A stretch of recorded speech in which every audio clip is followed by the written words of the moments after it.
Christelle, tu l'as dit, le désir, on ne le voit pas, on en parle, on ne sait pas forcément des fois ce que c'est. On est curieux des fois de savoir, quand on parle de désir, on parle de quoi. Mais on fait des fois plus attention au désir de l'autre. On ne fait pas attention à ses propres désirs et c'est important.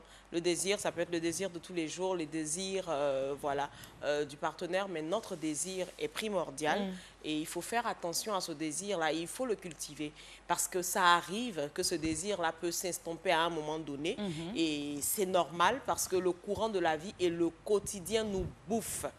On est en train de courir, on fait beaucoup de choses et puis à un moment donné, on s'en rend même pas compte que... On s'éteint un petit peu. On s'éteint, voilà, parce qu'on a passé aussi du temps ensemble, on est resté longtemps. Un peu blasé. Au début de la relation ou au début du couple, hein, et voilà, on ne se pose pas de questions, il y a des choses qui existent naturellement.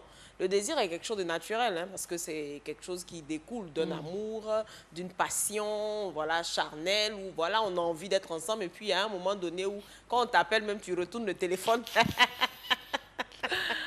On t'appelle, tu retournes, tu dis, mais il veut quoi? Ou bien elle veut quoi? Oh, mais... Il y a un comédien qui a dit, regarde, c'est ma femme, et elle est en train de m'appeler. Au lieu de décrocher, il dit à son collègue. Donc, il y a des moments comme ça qui arrivent et on ne passe pas forcément à côté. On passe tous là à un moment donné. Donc, il faut cultiver. Donc, des petits points. Et comment cultiver, il faut faire attention. Je vais donner juste des petits moments. Se donner du temps. Parce que ça, on oublie des fois de se donner du temps. On a l'impression qu'on a du temps, mais on oublie, on doit s'imposer ce temps-là pour se reconnecter avec nous-mêmes. Prendre son rendez-vous avec soi-même et savoir.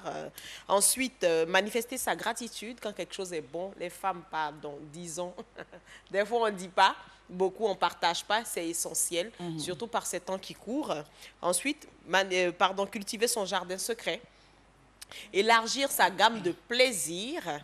Je le dis haut et fort. Plaisir. Développer sa curiosité. On n'est pas très curieux des fois quand il s'agit de sexualité.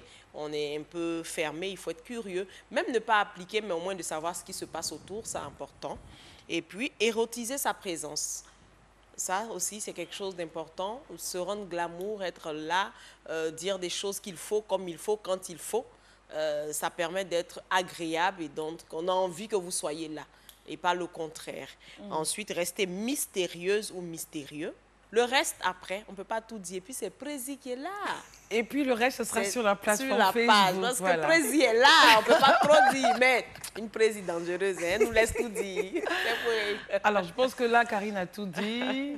Il n'y a même pas à rebondir là-dessus. Hein. C'était parfait.